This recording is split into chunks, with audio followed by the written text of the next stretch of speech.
Hello बच्चों, I hope आप सभी लोग स्वस्थ होंगे, खुश होंगे। आज का जो चैप्टर है that is extremely important, simple harmonic motion. Simple harmonic motion जो चैप्टर है उसके भी सवाल जेईई मेन के अंदर पूछते हैं, और कई बार मुझे ऐसा लगता है कि हर चैप्टर के अंदर इक्का दुक्का सवाल सिंपल हार्मोनिक मोशन के होते ही होते हैं। जैसे इलेक्ट्रोस्टैटिक्स की शीट करो या फिर क्लास एग्जांपल्स देखो तो उसमें 3-4 एग्जांपल आपको तो एसएचएम के मिल जाएंगे, मैग्नेटिज्म के अंदर मिल जाएंगे, इवन सरफेस टेंशन के अंदर मिल जाएंगे। वेव्स तो of course based simple harmonic motion पर ही है। तो सिंपल हार्मोनिक मोशन जो है इसके कॉन्सेप्ट्स बाकी चैप्टर में भी काम आते हैं, और independently individually simple harmonic motion के भी जेईई के अंदर सवाल पूछते हैं। जैसे कल रात को ग्रुप पे बातें हो रही थी तो मुझे ऐसा लगा कि ना कुछ बच्चे जो है ना वो थोड़ा सा मैकेनिक्स वगैरह से बहुत ज़्यादा डर खाते हैं कि ना पता ही नहीं है उसका सवाल बन पाएगा नहीं बन पाएगा। तो मैंने ग्रुप पे भी ये वाली बात बोली, और मैं अभी भी ये वाली बात बोलता हूँ कि ना JEE won't ask that many tough questions, है ना। जेईई मेन के अंदर सवाल आसान पूछे जाएंगे, और उसके अंदर कौन जीतेगा? जिस बच्चे की स्पीड और एक्यूरेसी अच्छी होगी वो जीतेगा। जब सवाल आसान पूछते हैं उस केस में नॉलेज इतनी ज़्यादा मैटर नहीं करती, क्योंकि अगर किसी बच्चे ने अगर वर्क एनर्जी थ्योरम के ऊपर अगर 20 सवाल कर रखे हैं ना तो वो वर्क एनर्जी थ्योरम का जेईई मेन का सवाल करने लायक बन जाता है।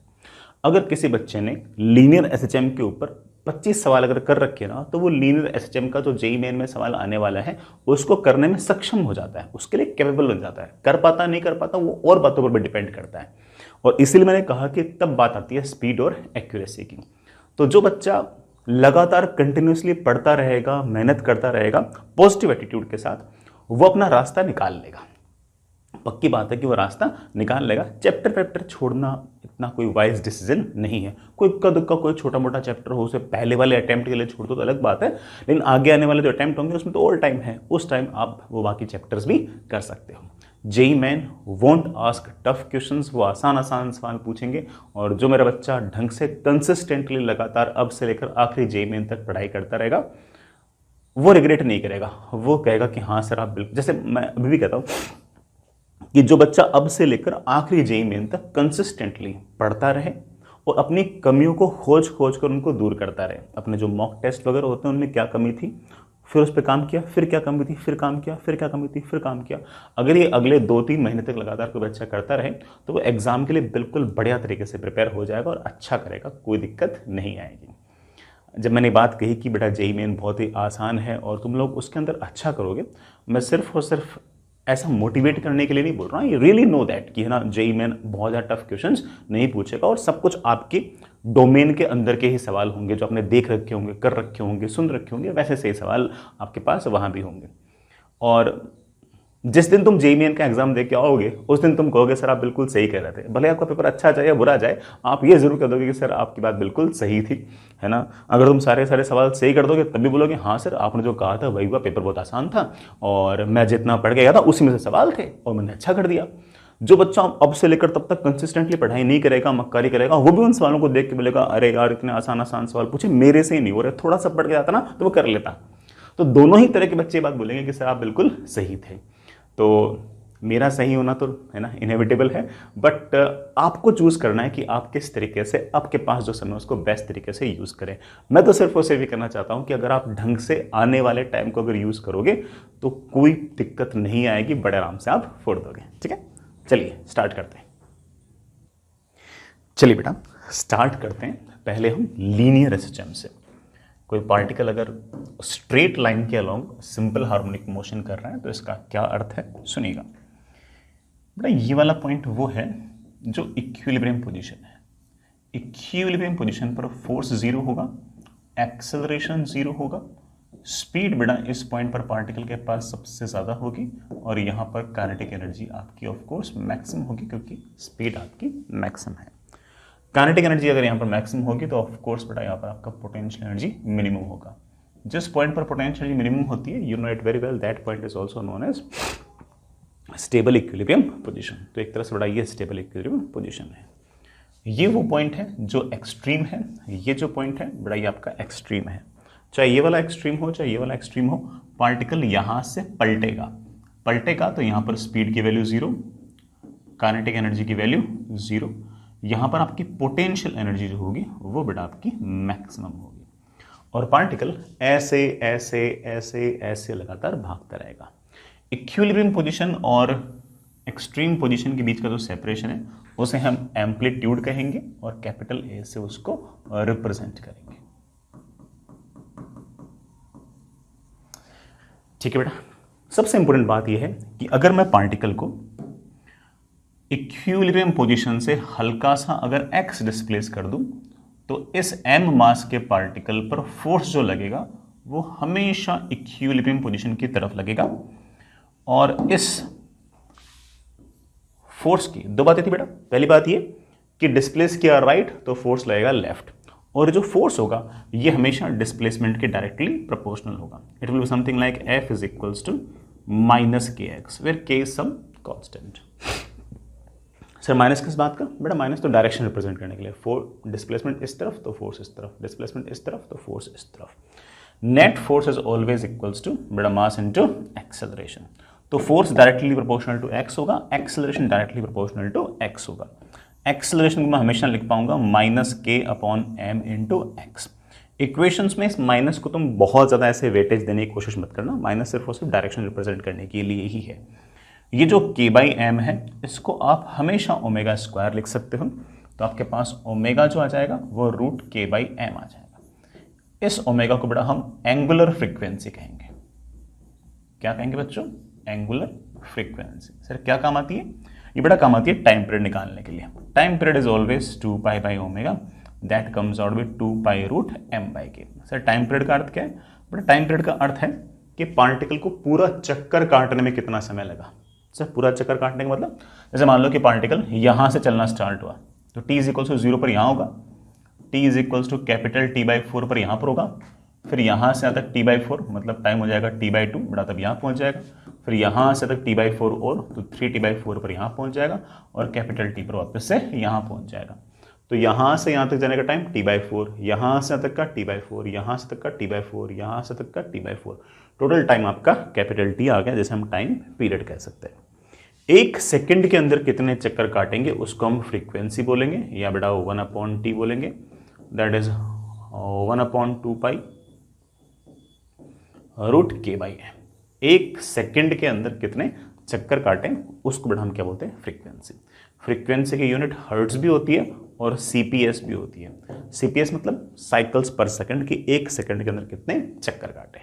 ठीक है, किसी भी टाइम पर पार्टिकल की पोजीशन क्या है?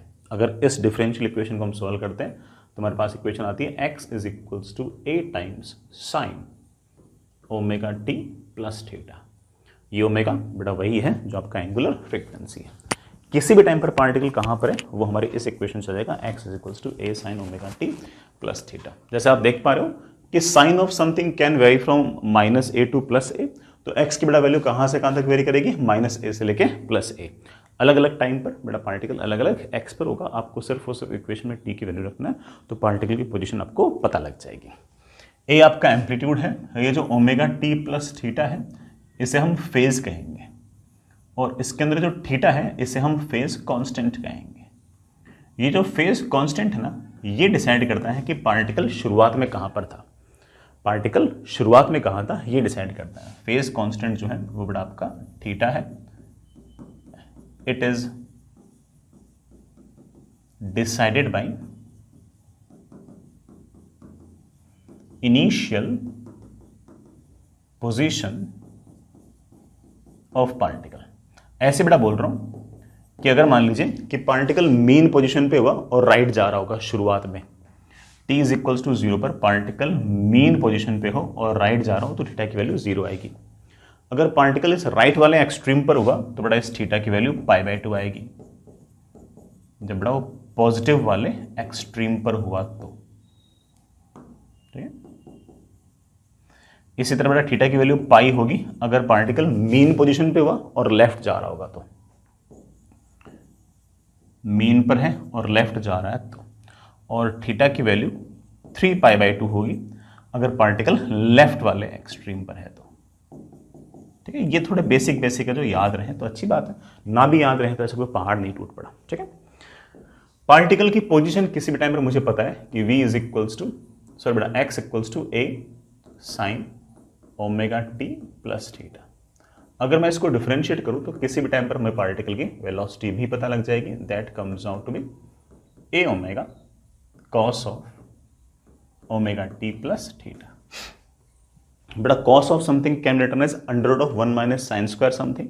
तो इससे मेरे पास v की एक इक्वेशन और आ जाएगी बेटा, v is equals to omega under root of A square minus x square. किसी भी x पर पार्टिकल की स्पीड क्या है। जैसे मान लीजिए बेटा ये पार्टिकल ऐसे मूव कर रहा है x एक्सिस के अलॉन्ग, ये बड़ा आपका x इक्वल्स टू 0 है, ये आपका x इक्वल्स टू माइनस ए है, ये बड़ा आपका x इक्वल्स टू प्लस ए है। x की वैल्यू को बड़ा मैं प्लस ए या माइनस ए रखूंगा तो स्पीड 0 हो जाएगी। फॉर्मूले में रख के देख लो, होनी चाहिए बड़ा। यहाँ पर तो हम जानते हैं कि स्पीड की वैल्यू 0, यहाँ पर हम जानते हैं कि स्पीड की वैल्यू 0। स्पीड की वैल्यू मैक्सिमम तब होगी जब x की वैल्यू 0 हो। x की वैल्यू 0 मतलब मीन पोजीशन। ऑफ कोर्स बेटा चाहे पार्टिकल लेफ्ट जा रहा हो या राइट जा रहा हो, स्पीड इस टाइम पर मैक्सिमम होगी and that will be simply a into omega. That will be a into omega. चाहे वो लेफ्ट जा रहा हो या राइट जा रहा हो, this speed will be maximum. ठीक है। कोई बच्चा मुझसे कहते हैं कि सर यहां से a/2 डिस्टेंस पर स्पीड कितनी होगी, बड़ा बता दूंगा। सिर्फ और सिर्फ x की जगह a/2 रख दो, बड़ा स्पीड आपकी पता लग जाएगी। तो हम कहीं पर भी स्पीड बता सकते हैं, कोई बहुत बड़ा ऐसा टास्क नहीं है। ठीक है, आसान सी बात थी बेटा। आगे चलते हैं।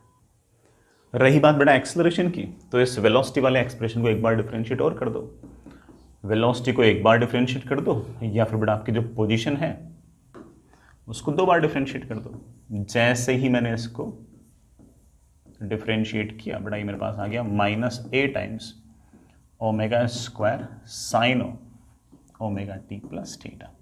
ये जो a sine omega T plus theta है, ये बेटा हम जानते हैं एक्स है, तो मेरे पास एक्सेलरेशन की वैल्यू आ गई है minus omega square into x.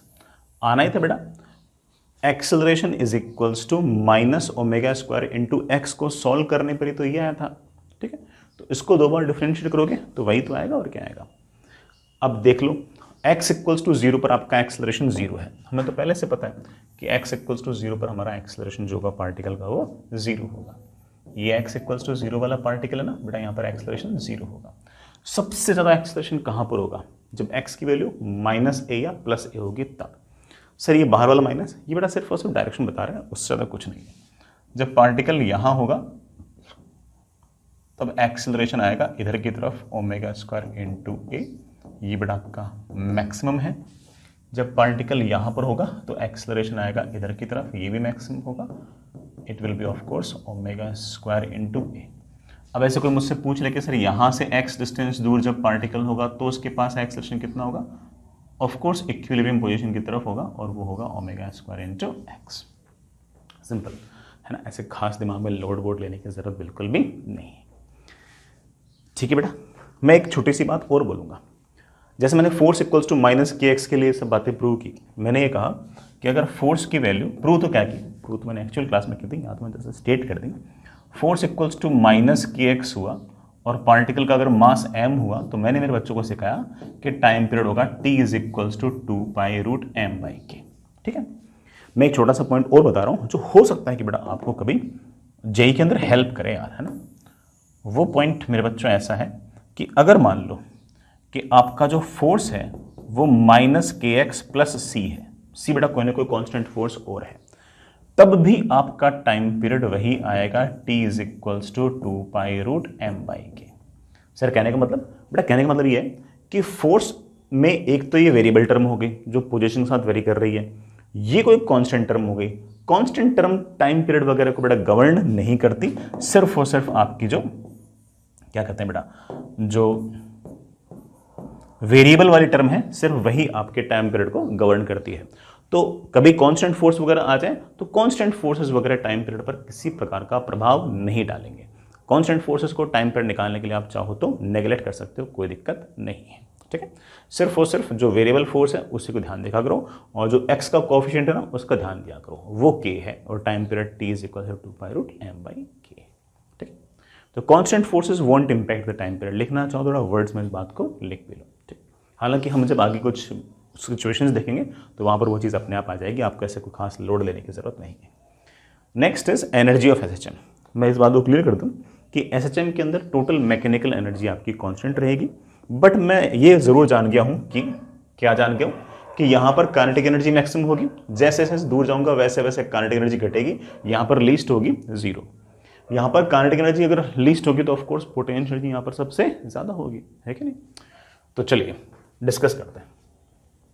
वही कहानी बेटा, आपका जो पार्टिकल है वो इस तरह से मोशन कर रहा है, m मास का पार्टिकल है और x is equals to a sine omega t plus theta उसकी पोजीशन है। अगर मैं आपसे पूछूं कि उसकी काइनेटिक एनर्जी कितनी होगी, तो आपका सीधा जवाब होना चाहिए कि सर काइनेटिक एनर्जी किसी भी टाइम पर होगी हाफ mv²।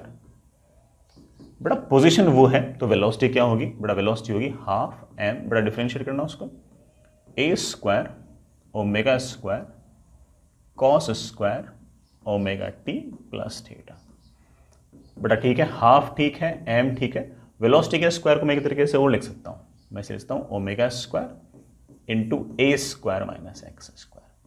और जैसे हमारी उम्मीद थी बेटा वैसा ही हुआ, मीन पोजीशन पर आपकी काइनेटिक एनर्जी मैक्सिमम है, मतलब x इक्वल्स टू 0 पर आपके पास काइनेटिक एनर्जी मैक्स है, सबसे ज्यादा है। कितनी है, half m omega square a²। x is equals to plus minus a पर एक्सट्रीम पोजीशंस पर आपकी काइनेटिक एनर्जी लीस्ट है, होनी भी चाहिए, वहां पर पार्टिकल पलटा है तो वहां पर लीस्ट। ये तो हुई काइनेटिक एनर्जी की बात। अगर कोई मुझसे पूछे कि सर पोटेंशियल एनर्जी कहां पर कितनी है, बड़ा potential energy is half kx², या फिर बड़ा k को मैं लिख सकता हूं m ओमेगा स्क्वायर, अरे लिख सकता हूं ना, ओमेगा किसके जगह लिखा था, √k/m की जगह, तो k की जगह लिख सकता हूं m omega square into x²। आप अगेन देख सकते हो कि मीन पोजीशन पर x इक्वल्स टू 0 पर आपकी पोटेंशियल एनर्जी लीस्ट है, कितनी है बेटा 0। और extreme positions x equals to plus minus a पर आपकी पोटेंशियल एनर्जी मैक्सिमम है, कितनी है, half m omega square a²। ये आपकी मैक्सिमम पोटेंशियल एनर्जी, ठीक है। ये आपकी काइनेटिक एनर्जी और पोटेंशियल एनर्जीज है। आप पोटेंशियल एनर्जी किसी टाइम पे भी लिख सकते हो, क्योंकि किसी भी टाइम पर आप पोजीशन तो पता ही है कि x equals to a sine omega t plus theta. हाँ, कोई बच्चा मुझे कहते हैं कि सर इनका ग्राफ, अच्छा टोटल एनर्जी कितनी होगी, टोटल एनर्जी दोनों को जोड़ दो, इन दोनों को जोड़ा तो टोटल एनर्जी मेरे पास आ गई है half m omega square a²। Sir total energy तो x के साथ वेरी नहीं कर रही, करनी भी नहीं चाहिए बेटा, यहाँ पर टोटल एनर्जी, यहाँ पर हर जगह टोटल एनर्जी तो सेम ही रहेगी। अगर कोई मुझसे पूछ ले कि sir potential energy versus x graph बना दोगे क्या, बेटा बना दूंगा। पोटेंशियल एनर्जी पर पावर 1 है, x पर पावर 2 है, it's a parabola mouth opening upwards ऐसा, और x equals to plus a पर और x equals to minus a पर पोटेंशियल एनर्जी आपकी मैक्सिमम है। काइनेटिक एनर्जी वर्सेस x बना दोगे क्या, बेटा बना देंगे। काइनेटिक एनर्जी पर पावर 1 है, x पर पावर 2 है, तो पैराबोला हो गया, लेकिन x स्क्वायर कोएफिशिएंट नेगेटिव है तो parabola mouth opening downwards. x equals to minus a पर और x equals to plus a पर काइनेटिक एनर्जी 0, यहां पर भी kinetic energy 0, parabola mouth opening downwards बनाना है, ऐसा बना दो। ये आपके पास ग्राफ आएगा बेटा किसका, काइनेटिक एनर्जी का, और ये वाला मेरे पास आएगा पोटेंशियल एनर्जी। ठीक है, इट मेक सेंस, कर लो बेटा यार। आगे चलते हैं। Next is spring mass system.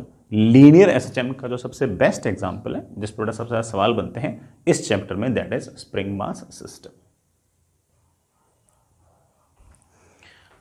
जैसे मान लीजिए कि आपके पास सिचुएशन ऐसी है कि ये कोई फिक्स्ड एंड है, इस फिक्स्ड एंड से लेट से बेटा कोई ना कोई हमने स्प्रिंग बांध रखी है,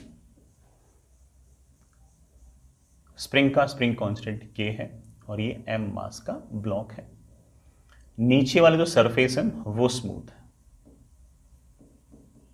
अगर मैं इस ब्लॉक को इधर की तरफ अगर x डिस्प्लेस करता हूं तो इस m मास के ब्लॉक पर इधर की तरफ एक फोर्स लगता है kx, ये तरह से आपका रिस्टोरिंग फोर्स है, where k is of course spring constant of the spring. तो एसएचएम की दोनों कंडीशन फुलफिल कर गया, राइट डिस्प्लेस करने पर नेट फोर्स लग रहा है लेफ्ट, और ये जो फोर्स है ये डायरेक्टली प्रोपोर्शनल टू एक्स भी है। तो ऑब्वियस बात है कि इस m मास के ब्लॉक का इधर की तरफ एक्सेलरेशन आएगा, वो एक्सेलरेशन बेटा कितना आएगा, force is equals to mass into acceleration. Sir acceleration is equals to k/m into x, बिल्कुल वैसा ही आ गया जैसे एसएचएम में आया था। सर माइनस साइन तो नहीं आया, लिखा नहीं आया तो था। सर कैसे, बेटा डिस्प्लेसमेंट इस तरफ है, एक्सेलरेशन इस तरफ है, दोनों एक दूसरे के अपोजिट है, और वो माइनस साइन अपोजिट को तो दिखा रहा था, हमने डायग्राम में दिखा दिया। Acceleration is equals to something into x, बेटा this something must be omega square. तो इस एसएचएम की जो एंगुलर फ्रीक्वेंसी होगी वो root of spring constant upon mass of block. अगर कोई मुझसे पूछेगा कि इसका टाइम पीरियड कितना होगा, बेटा time period will be of course 2 pi by omega, that is 2 pi root m by k. एक सेकेंड के अंदर कितने चक्कर काटेंगे अगर ये कोई मुझसे पूछेगा, तो that is 1/t, that is 1/2 pi root के बाई ए।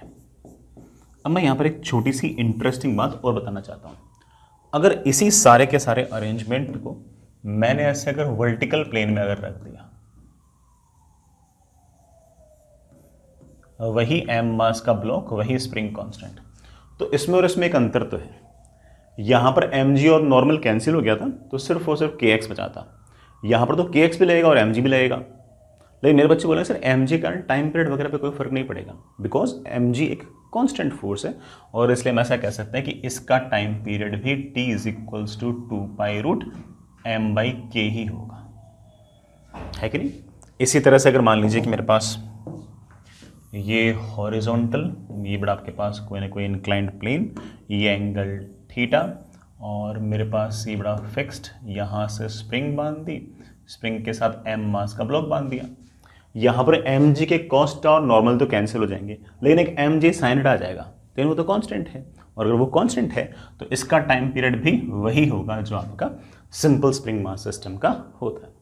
तो सिंपल स्प्रिंग मास सिस्टम बेटा चाहे कोई सी भी कंडीशन हो, इन सारी की सारी कंडीशंस के अंदर उसका time period t is equal to 2 pi root m by k ही आएगा। ठीक है, सिंपल सा सवाल था बेटा, सिंपल सा सिचुएशन थी, याद तो बेटा तुम रख लो। आगे चलते हैं, next is harmonic oscillator. Harmonic oscillator के अंदर दो ब्लॉक्स को हम स्प्रिंग से बांधेंगे। अगर मान लो कभी ऐसा हुआ कि ये आपके पास लेट से कोई स्मूथ सरफेस, और इस स्मूथ सरफेस पर हमने ऐसे कोई दो मासेस लगा लिए m1 और m2, और इनको मैंने किसी स्प्रिंग से जोड़ दिया k से। सरफेस जैसा मैंने आपको बताया कि ये स्मूथ है, और अगर मैं m1 m2 को ऐसे कंप्रेस करके एक्सटेंड करके छोड़ दूं, तो दोनों के दोनों ऐसे ऑसिलेटरी मोशन करेंगे अबाउट देयर सेंटर ऑफ मास। अगर इस अरेंजमेंट का अगर टाइम पीरियड याद रखना चाहो तो बड़ा याद रख सकते हो कि इसका टाइम पीरियड आएगा t is equals to 2 pi root mu by k. अच्छा, by the way this system is known as harmonic oscillator. t is equals to 2 pi root mu by k. Mu मतलब coefficient of friction नहीं, mu is reduced mass. Sir ये reduced mass क्या है? बड़ा reduced मास है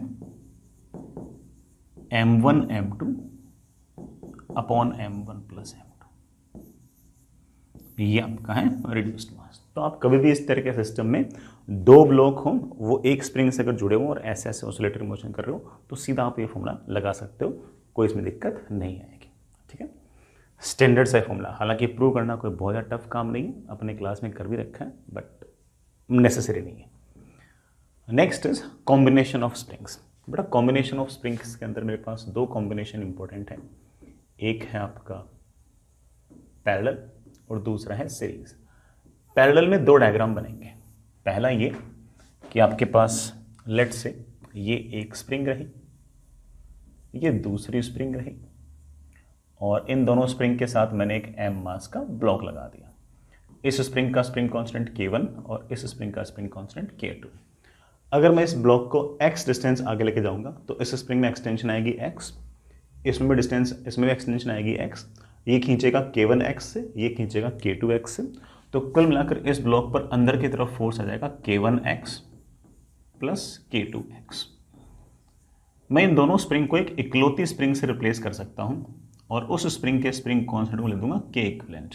तो इन दोनों spring को तुम एक इकलौती स्प्रिंग से रिप्लेस कर सकते हो, और जिस इकलौती स्प्रिंग से तुम रिप्लेस कर सकते हो उस स्प्रिंग का स्प्रिंग कांस्टेंट हमेशा लिख सकते हो बेटा k1 प्लस k2।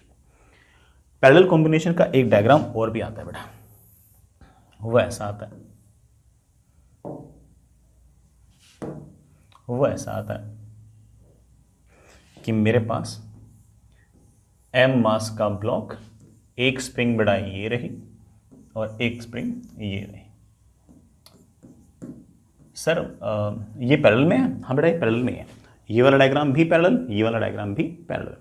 अब अगर इस एम मास के ब्लॉक को अगर मैं इधर की तरफ अगर एक्स लेके जाऊंगा तो इसमें तो एक्सटेंशन आ जाएगा एक्स का, सॉरी इसको एक्स इधर लेके जाऊंगा तो इस स्प्रिंग में कंप्रेशन आ जाएगा एक्स का, तो ये धक्का देगी K1x से। इसको एक्स इधर लेके जाऊंगा तो इसमें एक्सटेंशन आ जाएगा एक्स का, तो ये पुल करेगी K2x से। तो कुल मिलाकर इधर की तरफ फोर्स आ गया K1 plus K2 into x. K1 plus K2 into x वापस से आ गया। तो आप इन दोनों स्प्रिंग को रिप्लेस कर सकते हो एक इकलौती स्प्रिंग से, जिसका स्प्रिंग कॉन्स्टेंट आपके पास आ जाएगा K1 प्लस K2। मैं एक बात और बोलूंगा कि अगर इस एम मास के ब्लॉक को मैंने अगर यूं ले जाकर छोड़ दिया तो ये ऐसे ऐसे ऑसिलेटरी मोशन करेगा, ये वाला भी बड़ा ऐसे ऐसे ऑसिलेटरी मोशन करेगा। उस ऑसिलेटरी मोशन का टाइम पीरियड तुम डायरेक्ट लिख सकते हो t is equals to 2π√m upon दोनों स्प्रिंग को हटाकर जो इकलौता स्प्रिंग लगाया है उसका के इक्विवेलेंट लिख दिया करो, और आप सीधा कह सकते हो कि sir time period will be t is equals to 2π√m upon K1 plus K2। इसी तरह से बड़ा एक सीरीज कॉम्बिनेशन और हमारे लिए इंपॉर्टेंट है। सीरीज कॉम्बिनेशन के अंदर आपके जो स्प्रिंग्स होंगी ना वो ऐसे एंड टू एंड जुड़ी होंगी, मतलब सिरेवार जुड़ी होंगी, एक खत्म दूसरी शुरू ऐसे। ये एक स्प्रिंग, ये दूसरी स्प्रिंग, ये तीसरी स्प्रिंग, और ये मेरे पास एम मास का ब्लॉक। इसका स्प्रिंग कांस्टेंट K1, इसका स्प्रिंग कांस्टेंट K2 और इसका स्प्रिंग कांस्टेंट K3।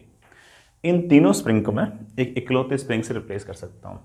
जिस इकलौते स्प्रिंग से मैं रिप्लेस कर सकता हूँ उसका स्प्रिंग कांस्टेंट विल बी बड़ा 1/K equivalent is equals to 1/K1 plus 1/K2 plus 1/K3। ठीक है। और मैं इन तीनों को जिस इकलौते स्प्रिंग से रिप्लेस करूंगा उसका स्प्रिंग कांस्टेंट मैं निकाल चुका हूं। इन तीनों को हटा दो और एक इकलौता स्प्रिंग लगा दो बेटा। कितने स्प्रिंग कांस्टेंट का? के इक्विवेलेंट का। के इक्विवेलेंट उस फॉर्मूले से आ जाएगा। और टाइम पीरियड अगर लिखना चाहो तो t is equals to 2π√m upon k equivalent. Sir ये के इक्विवेलेंट कितना है बट बता चुका हूँ, 1/K equivalent equals to 1/K1 plus 1/K2 plus 1/K3। तो इसे लिखना चाहो ऐसे लिख सकते हो, that is t is equals to 2π√m। 1/K equivalent is 1/K1 plus 1/K2 plus 1/K3। ऐसे लिख सकते हैं। एक छोटी सी बात बेटा और हो सकता है बेटा कभी काम आ जाए, और वो ये है कि स्प्रिंग कांस्टेंट जो है ना वो आपकी inversely proportional to natural length of spring होती है। जो भी स्प्रिंग है ना उसकी नेचुरल लेंथ के इनवर्सली प्रोपोर्शनल होती है। सर कैसे? जैसे मान लो कि मेरे पास एक स्प्रिंग है जिसका स्प्रिंग कांस्टेंट है K, ठीक है, और इसकी लेंथ बेटा लेट से L। अगर मैं बीचों बीच से इसको कट कर दूं तो दो नई स्प्रिंग बन गई, इसकी लेंथ L/2, इसकी लेंथ भी L/2। अब ये वाली स्प्रिंग और ये वाली स्प्रिंग सेम मटेरियल की बनी हुई है, सेम शेप साइज ज्योमेट्री सब कुछ सेम है, सिर्फ एक बात का अंतर है कि इसकी लेंथ L है, इसकी लेंथ L/2 है।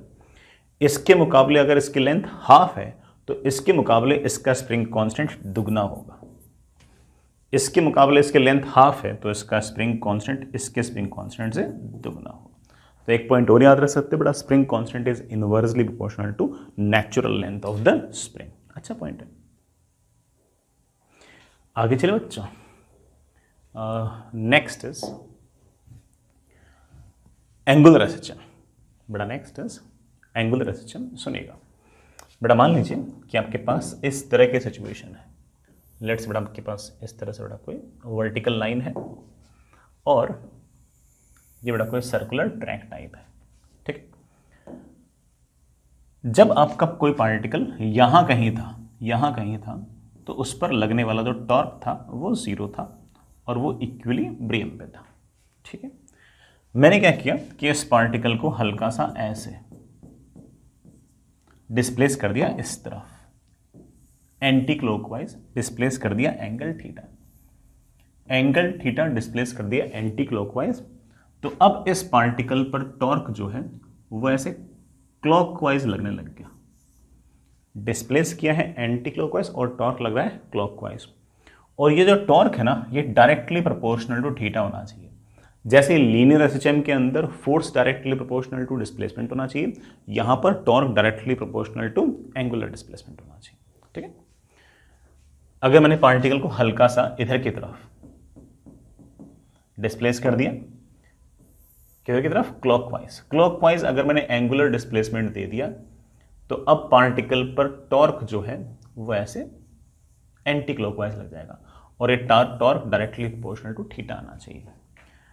Torque is equals to minus C into theta. बेटा सी कोई ना कोई कांस्टेंट होगा सिचुएशन के हिसाब से, वहां पर के था सर माइनस किस बात का, बेटा माइनस तो सिर्फ और सिर्फ डायरेक्शन का।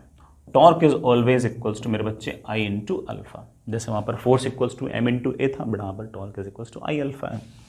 मेरे पास आ गया alpha is equals to minus C upon I into theta. मेरा समझता है बच्चा तो बोलेगा सर सब कुछ वैसा का वैसा ही है, वहां पर था minus acceleration is equals to acceleration equals to minus K upon M into X, यहां पर बिल्कुल ऐसा आ गया। Alpha is equals to something into theta, बेटा this something must be omega का स्क्वायर। ठीक है, और इस इक्वेशन को जैसे आप सॉल्व करते हो बेटा वैसे ही किसी भी टाइम पर एंगुलर की किसी भी टाइम पर पार्टिकल की जो एंगुलर पोजीशन है वो इस तरह से आती है, theta is equals to theta naught sine of omega T plus, बेटा अंदर वाला जो फेज कांस्टेंट है ना मैं उसको फाई लिख देता हूं, क्योंकि थीटा तो क्या बता रहा है, पोजीशन, कि किसी भी टाइम पर पार्टिकल की एंगुलर पोजीशन क्या है। थीटा नॉट क्या है, थीटा नॉट बेटा पार्टिकल मैक्सिमम कितने एंगल तक जा सकता है वो है, आप चाहो तो इसे एंगुलर एम्पलीट्यूड कह सकते हो।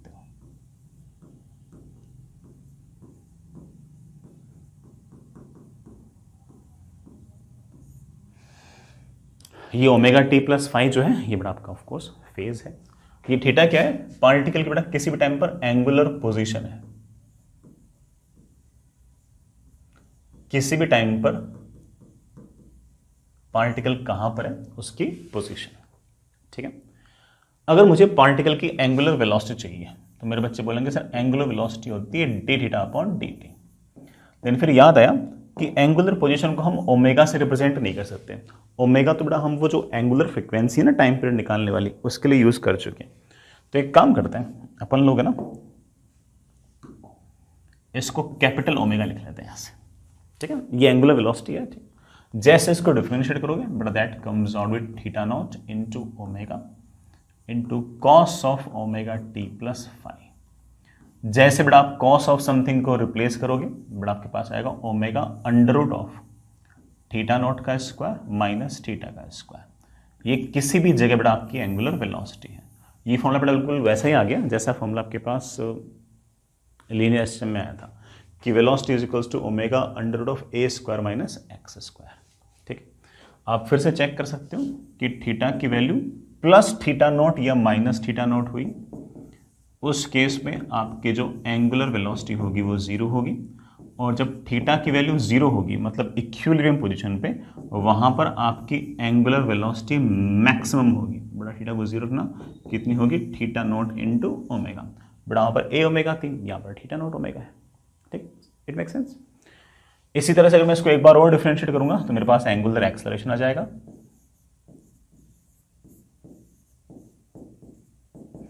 that is equals to minus theta naught omega square sin of omega t plus theta। ये जो बेटा theta note sign omega T plus theta है, थीटा नहीं बेटा फाई था, इसको तुम बेटा चाहो तो थीटा लिख सकते हो, आना ही था बेटा। इसी एक्सप्रेशन को दो बार इंटीग्रेट करके तो बेटा ये लेके आए थे, तो इसको दो बार डिफरेंशिएट कर तो वही आ जाएगा ओमेगा स्क्वायर। बेटा पहले से जानते हो कि बेटा आपका ये सी अपॉन आई है। अल्फा बेटा सबसे ज्यादा कहां पर होगा, आप बोलोगे सर एक्सट्रीम पोजीशन पर, इस वाली पोजीशन पर और इस वाली पोजीशन पर आपका अल्फा सबसे ज्यादा होगा। अल्फा मिनिमम कहां पर होगा, इक्विलिब्रियम पोजीशन पर। तो सारे रिजल्ट बेटा वही आ गए जो आपके लीनियर एसएचएम के थे, बस वेलोसिटी की जगह एंगुलर वेलोसिटी, एक्सेलरेशन की जगह एंगुलर एक्सेलरेशन, बेटा डिस्प्लेसमेंट की जगह एंगुलर डिस्प्लेसमेंट, बाकी सारी कहानी सेम सी। जैसे एंगुलर एसएचएम का एग्जाम्पल लेते हैं। जो एंगुलर एसएचएम का बेस्ट एग्जांपल है दैट इज सिंपल पेंडुलम।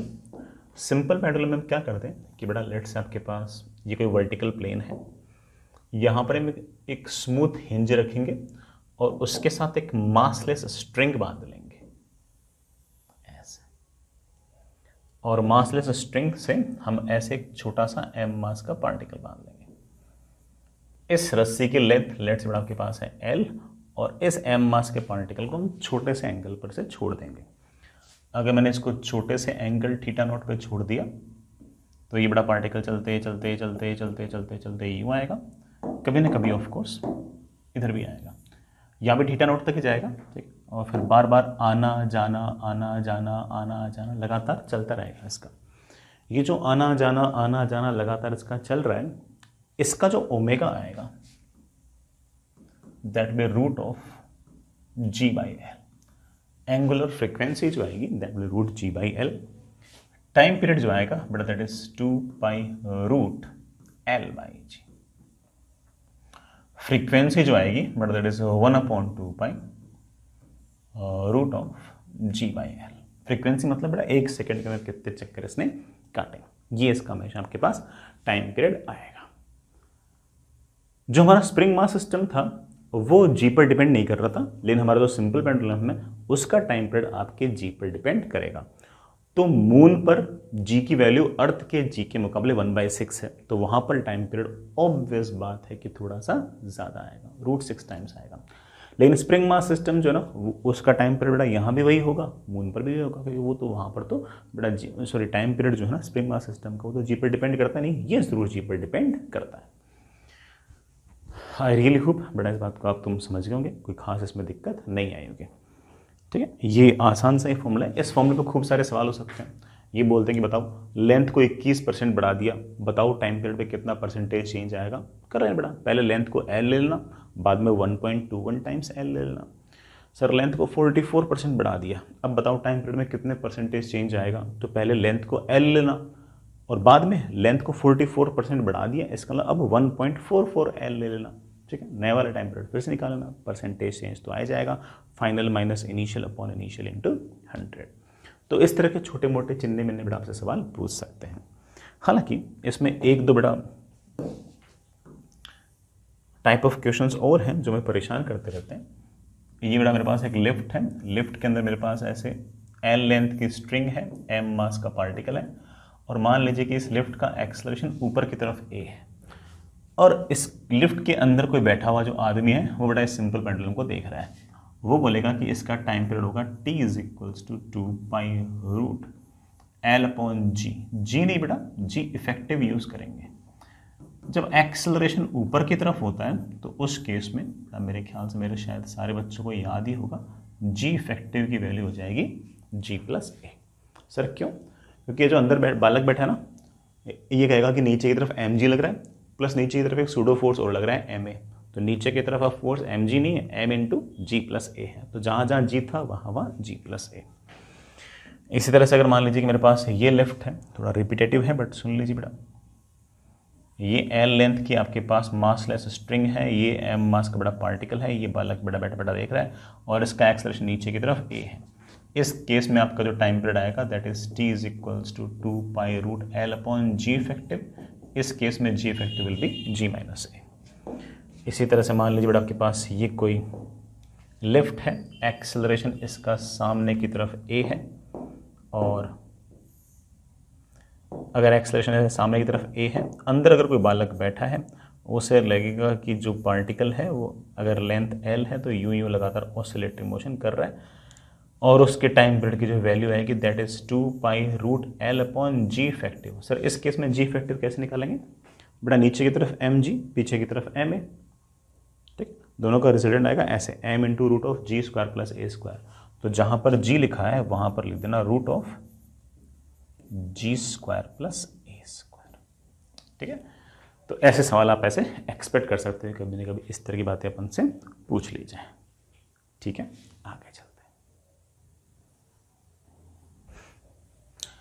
ठीक है बच्चों, आगे चलते हैं। नेक्स्ट इज कंपाउंड पेंडुलम या फिर फिजिकल पेंडुलम। थोड़ा सा एडवांस कॉन्सेप्ट है, सुनिएगा।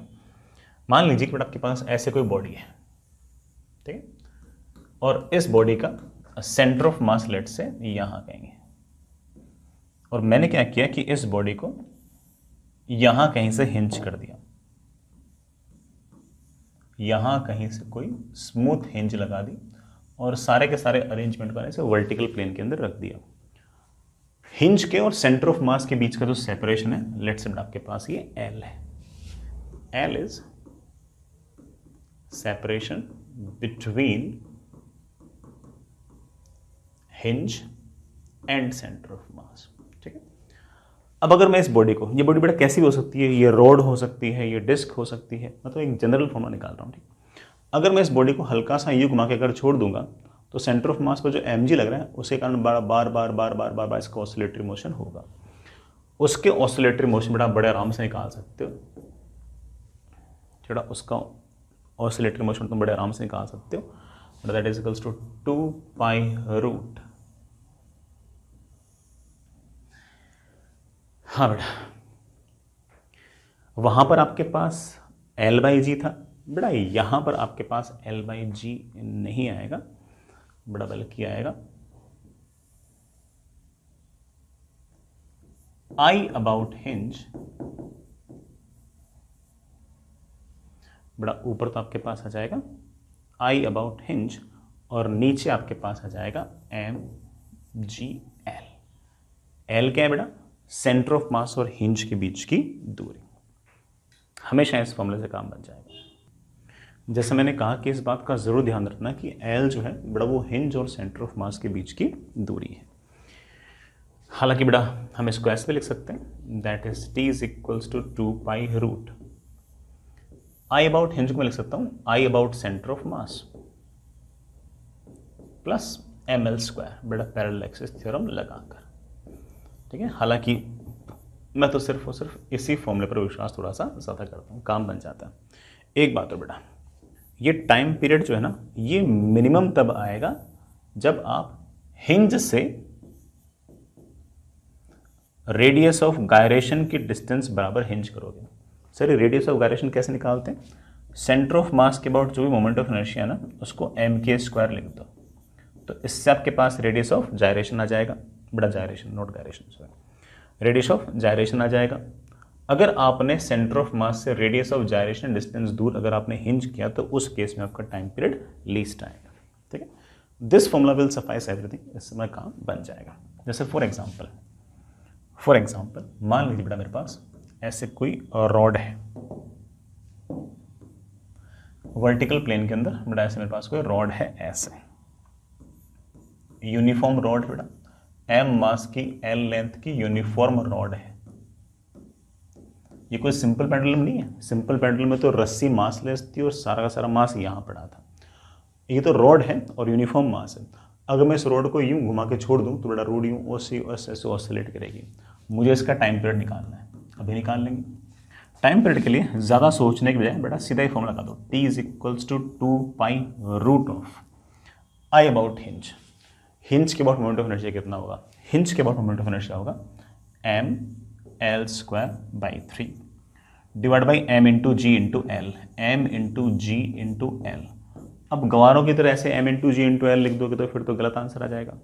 l का कोई अर्थ था, l का अर्थ था हिंज और सेंटर ऑफ मास के बीच की दूरी। बेटा हिंज और सेंटर ऑफ मास के बीच की दूरी l नहीं बेटा, कितनी है l/2, तो यहां पर l/2। ठीक है, आंसर आ जाएगा आपका। m से m गया, एक l से l गया, टाइम पीरियड की बेटा मेरे पास वैल्यू आ गई है 2 pi under root of 2l/3g। ये हमारा टाइम पीरियड, ये हमारा टाइम पीरियड आ गया। सिंपल, कोई सा भी सवाल हो बड़े आराम से इससे हमारा बन जाएगा, कभी भी दिक्कत नहीं आएगी। ये सिंपल पेंडुलम के लिए नहीं बेटा, ये तो सिर्फ और सिर्फ किसके लिए है, फिजिकल पेंडुलम, मतलब किसी भी ऑब्जेक्ट को सेंटर ऑफ मास के अलावा किसी और पॉइंट से आपने लटका दिया है उसके लिए। ठीक है, आगे चलिए बेटा, नेक्स्ट इज टॉर्शनल पेंडुलम। सुनिए बच्चों, मान लीजिए बेटा आपके पास सिचुएशन ऐसी है कि ये कोई आपके पास फिक्स्ड दीवार और इस दीवार के साथ आपने ऐसे कोई तार बांध रखा है, इस दीवार के साथ आपने कोई ऐसे तार बांध रखा है। ये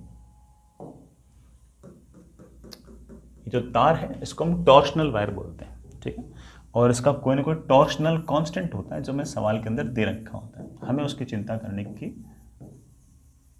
जरूरत नहीं होती। ठीक है, और मान लीजिए कि इसके टॉर्शनल वायर से मैंने ऐसे कोई नीचे नीचे ऐसे डिस्क बांध दी, ठीक है। अगर मैं इस डिस्क को ऐसे एंगल थीटा रोटेट करूंगा, अगर डिस्क को ऐसे रोटेट करूंगा तो ये जो तार है ना, आपने इसको भी एक तरह से एंगल थीटा मरोड़ दिया है, ठीक। जैसे आपने मरोड़ दिया है तो टॉर्क जो होगा, सॉरी जो तार होगा वो अपोजिट डायरेक्शन में एक टॉर्क लगाएगा और उस टॉर्क की वैल्यू होगी c इंटू थीटा। c क्या है बेटा? c है इस तार का टॉर्शनल कांस्टेंट, और इस कारण से इस डिस्क पर इधर की तरफ टॉर्क लगेगा c into theta and that should be equal to i into alpha. मेरे पास जाएगा alpha is equals to c upon I into theta.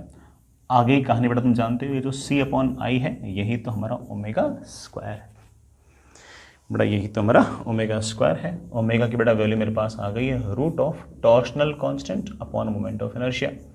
Time period की वैल्यू आ गई है t is equals to 2 pi under root of moment of inertia upon torsional constant, ठीक है। ऐसे हम बड़े आराम से इसका टाइम पीरियड वगैरह निकाल सकते हैं, कभी भी कोई परेशानी नहीं आएगी।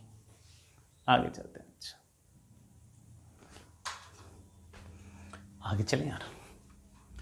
Next is superposition of SHMs. अगर एक से ज़्यादा एसएचएम किसी पार्टिकल पर कर दिए जाएं, जैसे मान लो कि एक एसएचएम की इक्वेशन है x1 और दूसरे एसएचएम की इक्वेशन है x2। अगर ये दोनों एसएचएम अगर एक साथ कर दिए जाएं तो उस पार्टिकल की जो नेट पोजीशन होगी, जो रिजल्टेंट पोजीशन होगी, it will be simply x1 plus x2। It will be simply x1 plus x2। जैसे मान लो कि एक एसएचएम है, उसकी इक्वेशन है let say x1 is equals to a1 sine omega 1 into T. दूसरा एसएचएम है, उसकी इक्वेशन है let say x2 is equals to a2 sine omega 2 into T plus theta. अगर ये दोनों एसएचएम एक साथ पार्टिकल पर अगर सुपर इम्पोज कर दिए जाएं तो उस पार्टिकल की जो पोजीशन है ना, it will be given by simply x1 plus x2। It will be given by a1 sine omega 1t plus a2 sine omega 2 into T plus theta. Simple. हाँ, ये जरूर है कि अगर ओमेगा 1 और ओमेगा 2 बराबर हुआ तो रिजल्टेंट क्या आता है वो हम याद रख सकते हैं, और उसके लिए याद रखने के लिए बेटा हम एक फेजर का कॉन्सेप्ट यूज़ करते हैं। फेजर का कॉन्सेप्ट इस तरह से यूज़ करते हैं कि जो एसएचएम की जो इक्वेशन है ना, हम उनको वेक्टर्स मान लेते हैं। जैसे मान लो कि x1 is equals to a1 sine omega T, ये एक एसएचएम की इक्वेशन है। दूसरी इक्वेशन है मेरे पास x2 is equals to a2 sine omega T plus theta. दोनों सेम क्या कहते हैं बेटा, एंगुलर फ्रीक्वेंसी की। अगर ये दोनों एक साथ सुपर इम्पोज किए जाए तो resultant motion will be simply x1 plus x2, will be simply x1 plus x2। अब कैसे ऐड करना है, वेक्टर कैसे हेल्प कर सकता है, वो अपन थोड़ा सा देख लेते हैं। रिजल्ट हम याद रखेंगे। कैसे बेटा फेजर्स की तरह ट्रीट करते हैं मैं समझाता हूं। जैसे रिजल्टेंट आएगा x1 प्लस x2। इस x1 जो एसएचएम की इक्वेशन दे रखी है ना, इसको एक वेक्टर मान लो।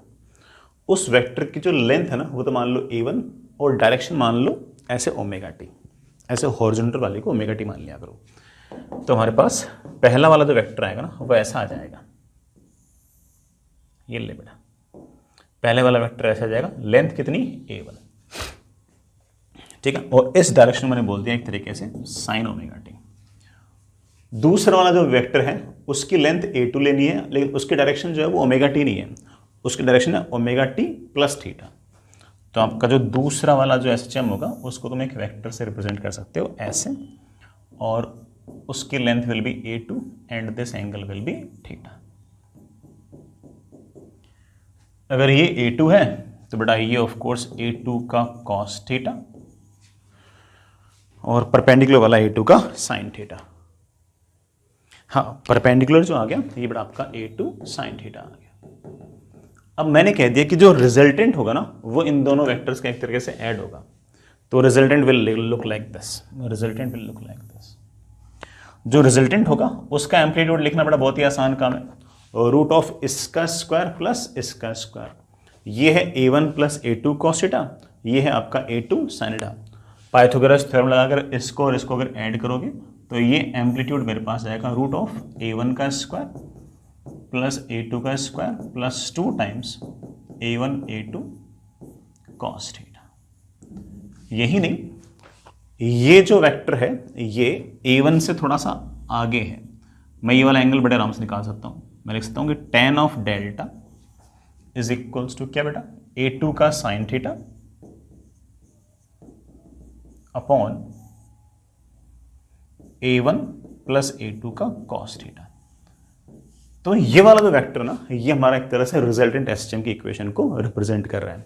आप ऐसे कह सकते हो कि रिजल्टेंट एसएचएम जो आएगा उसकी इक्वेशन आएगी x इक्वल्स टू, उसका एम्पलीट्यूड है a sine of omega T. नहीं बेटा, साइन ऑफ ओमेगा टी तो a1 था, रिजल्टेंट तो उससे थोड़ा सा आगे है। कितना आगे है? डेल्टा आगे है। याद रखना बेटा, तूने ए भी पहले से निकाल रखा है और तूने डेल्टा भी पहले से निकाल रखा है।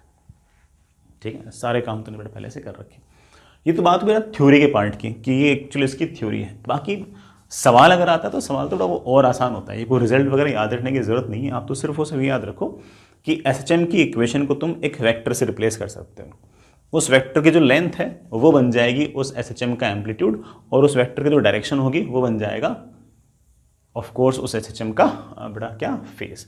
और फिर जैसे ऐड करते हो बेटा वेक्टर्स को वैसे ऐड कर दो, तो जो रिजल्टेंट वेक्टर होगा वो हमारा रिजल्टेंट जो एसएचएम है उसकी इक्वेशन को रिप्रेजेंट करेगा। तो ऐसे तुम बड़े आराम से सोच सकते हो। मैं तो थ्योरी वाला पार्ट बता दिया, बाकी सवाल भी आपके ऐसे होंगे। आप चाहे रिजल्ट याद रखो या ना रखो, बस आपके दिमाग में ये सेट होना चाहिए कि हाँ भाई जैसे वेक्टर सेट करते हैं वैसे ही ऐड हो जाएगा। ठीक है, आगे चलते हैं बेटा। Next is damped oscillatory motion. बेटा डैम्प्ड ऑसिलेटरी मोशन के फॉर्मूले पर सवाल आ सकता है। You must know the formula. सुनिए बेटा, मान लीजिए कि बेटा आपके पास ये कोई स्मूथ सरफेस, ये बेटा आपके पास कोई स्प्रिंग, और ये मेरे पास कोई m मास का ब्लॉक। नेचुरल लेंथ से ये जो ब्लॉक है, लेट से बेटा x डिस्टेंस दूर चला गया है, और लेट से बेटा इसकी वेलोसिटी है v। स्प्रिंग अपनी तरफ खींच रहा है बेटा kx फोर्स से, और पूरे के पूरे रीजन के अंदर एयर भी है, और एयर का रेजिस्टिव फोर्स लग रहा है पीछे की तरफ b इंटू वी। ये जो b है बेटा इसे हम डैम्पिंग कांस्टेंट भी कह सकते हैं। इसे हम डैम्पिंग कांस्टेंट भी कह सकते हैं। तो यहां पर बेटा क्या होगा कि अगर मैं इस साइड को प्लस मानूं, इस साइड को अगर माइनस मानूं, तो फोर्स अब दो लग रहे हैं, minus K X minus B into V, that is equals to mass into acceleration. इसे मैं लिखना चाहूँ तो ऐसे भी लिख सकता हूँ कि minus K X minus B into D X upon D T is equals to M into D two X upon D T square. ये हमारे पास एक ऐसी सेकेंड ऑर्डर डिफरेंशियल इक्वेशन है जिसका सोल्यूशन हमें नहीं आता, चाहिए भी नहीं बेटा। ठीक है, लेकिन इसका आंसर तुम चाहो तो याद रख सकते हो। किसी भी टाइम पर बेटा इसकी पोजीशन होगी x is equals to A E raise to power minus B T upon 2m into cos of damped angular frequency into time plus phi. कहने का मतलब बेटा ये है कि इस पार्टिकल की जो पोजीशन होगी वो ऐसे वेरी करेगी।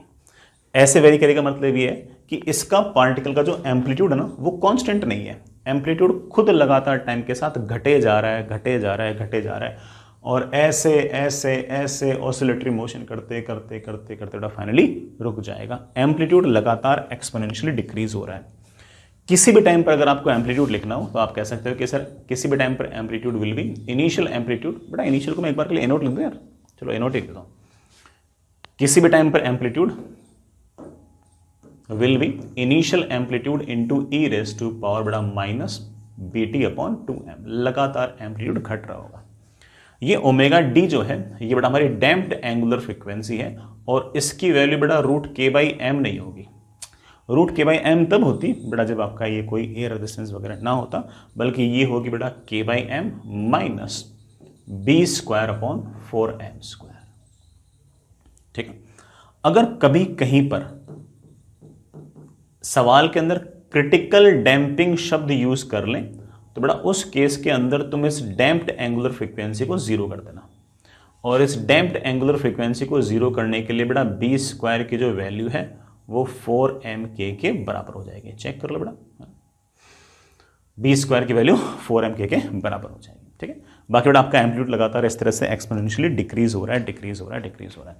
अच्छा, अगर कोई मुझसे पूछ रहे सर एनर्जी ऑफ ऑसिलेशन क्या होगी, बेटा एनर्जी ऑफ ऑसिलेशन होती है हाफ इंटू के इंटू एम्पलीट्यूड का स्क्वायर। अब एम्पलीट्यूड तो खुद एक्सपोनेंशियली डिक्रीज हो रहा है, तो ऑफकोर्स एनर्जी भी लगातार एक्सपोनेंशियली डिक्रीज ही होगी। तो आप इसको लिख सकते हो कि दैट इज हाफ इंटू के इंटू जो भी आपका एम्पलीट्यूड है, ठीक है बेटा, एम्पलीट्यूड आपका a naught e raise to power minus B T upon 2m का होल स्क्वायर। बड़ा स्क्वायर करूंगा तो बड़ा वो 2 चला जाएगा। एक तरह से मेरे पास एनर्जी आ गई है, ये एक तरह से इनिशियल एनर्जी, तो आप कह सकते हो कि it is initial energy into E raise to power minus B T upon M. Energy भी लगातार एक्सपोनेंशियली डिक्रीज होए जा रही। किसी भी टाइम पर एनर्जी क्या होगी आप ऐसे लिख सकते हो। एनर्जी आप ऐसे कह सकते हो कि यार शुरुआत में तो एनर्जी ई नॉट थी और उसके बाद लगातार एक्सपोनेंशियल डिक्रीज, एम्पलीट्यूड भी डिक्रीज हो रहा है और एनर्जी भी डिक्रीज हो रही है। हाँ, ये जरूर है कि जितने टाइम में एम्पलीट्यूड हाफ होगा ना उतने टाइम में एनर्जी 1/4 हो जाएगी, because energy is directly proportional to amplitude का स्क्वायर। ठीक है, तो घट तो दोनों ही रहे हैं, एनर्जी भी घट रही है, एम्पलीट्यूड भी घट रहा है, लेकिन आपकी एनर्जी थोड़ी सी और रैपिडली घट रही है, just because energy is directly proportional to amplitude का स्क्वायर। ठीक है, ये सारे फॉर्मूले याद रहेंगे। नेक्स्ट लास्ट बड़ा टॉपिक छोटा सा ही है, फोर्स्ड ऑसिलेशन।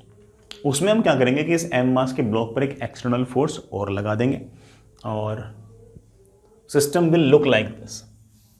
आपके पास बड़ा फिर से ये एक एम मास का ब्लॉक स्प्रिंग से जोड़ रखा है, एक्स डिस्टेंस दूर है, अंदर की तरफ फोर्स लग रहा है के एक्स, एयर डिस्टेंस का फोर्स बड़ा मेरे पास आ जाएगा बी इंटू वी, एक एक्सटर्नल फोर्स मेरे पास और आ जाएगा बड़ा F not sign omega T या फिर लेट से बड़ा कॉस ओमेगा टी जैसा भी है। तो अब आपके पास जो फोर्सेस आएंगे बड़ा वो इस तरह से आएंगे कि एफ नॉट का sine omega T minus K X minus B into V, this is the net force, this net force will be equal to mass into acceleration, acceleration is d2x upon dt square. ठीक है ना, हमें इसका कोई solution वगैरह भी याद नहीं रखना, हमें तो सिर्फ और सिर्फ इसका एम्पलीट्यूड याद रखना है कि बेटा एम्पलीट्यूड की वैल्यू आएगी कि आपने कितना एक्सटर्नल फोर्स लगाया है, उसका amplitude divide by mass upon under root of omega square. Omega बेटा तो अपने फोर्स लगा रखा है ना, जो अपने एक्सटर्नल फोर्स लगाया उसकी एंगुलर फ्रीक्वेंसी का स्क्वायर माइनस बेटा आपकी जो भी नेचुरल फ्रीक्वेंसी बेटा ओमेगा नॉट मतलब आपका जो सिंपल रूट के बाई एम है, plus B omega upon M का होल स्क्वायर। ये बड़ा आपका एम्पलीट्यूड है, ठीक है आपका, ये बड़ा आपका एम्पलीट्यूड। ये फॉर्मूला बड़ा याद रख सकते हो। हालांकि इस फॉर्मूले पर सिर्फ और सिर्फ एक ही बार सवाल आया जेई के अंदर, वो भी शायद पुराना, उसमें भी ये लिखा हुआ था कि सिस्टम के अंदर लो डैम्पिंग है, मतलब डैम्पिंग बहुत कम है, तो बताओ एम्पलीट्यूड क्या होगा। लो डैम्पिंग है मतलब आपका एयर रेजिस्टेंस का फोर्स बहुत कम है, मतलब बी बहुत छोटा है, बी बहुत छोटा, तो ये टर्म बड़ा आपकी गायब हो गई और आपके एम्पलीट्यूड की वैल्यू आ गई है मेरे पास एफ नॉट अपॉन एम, बड़ा सिर्फ ये वाली टर्म बची, ओ सॉरी बेटा यहाँ पर स्क्वायर भी आएगा, बड़ा आपके पास ये बी वाली टर्म तो गायब हो गई, बड़ा वो स्क्वायर और वो दोनों कैंसिल हो जाएंगे और मेरे पास यहाँ पर आ जाएगा omega square minus omega naught का स्क्वायर। ठीक है, ये आपका एम्पलीट्यूड। ठीक है बच्चों, समझ गए इस बात को। ठीक है बेटा, मैंने तो एक बार सारे के सारे फॉर्मूले आपको रिवाइज करा दिए। कल इसका अपन प्रैक्टिस सेशन करते हैं और प्रैक्टिस सेशन के अंदर भी अपन लगभग सारे के सारे हर फॉर्मूले को देखने की वापस से कोशिश करेंगे कैसे उसको अप्लाई करते हैं। आपके पास अगर समय बचता हो तो आप इसके अलावा भी कुछ करना चाहो तो कर सकते हो, अदरवाइज चैम्प को तो ज़रूर फॉलो करें।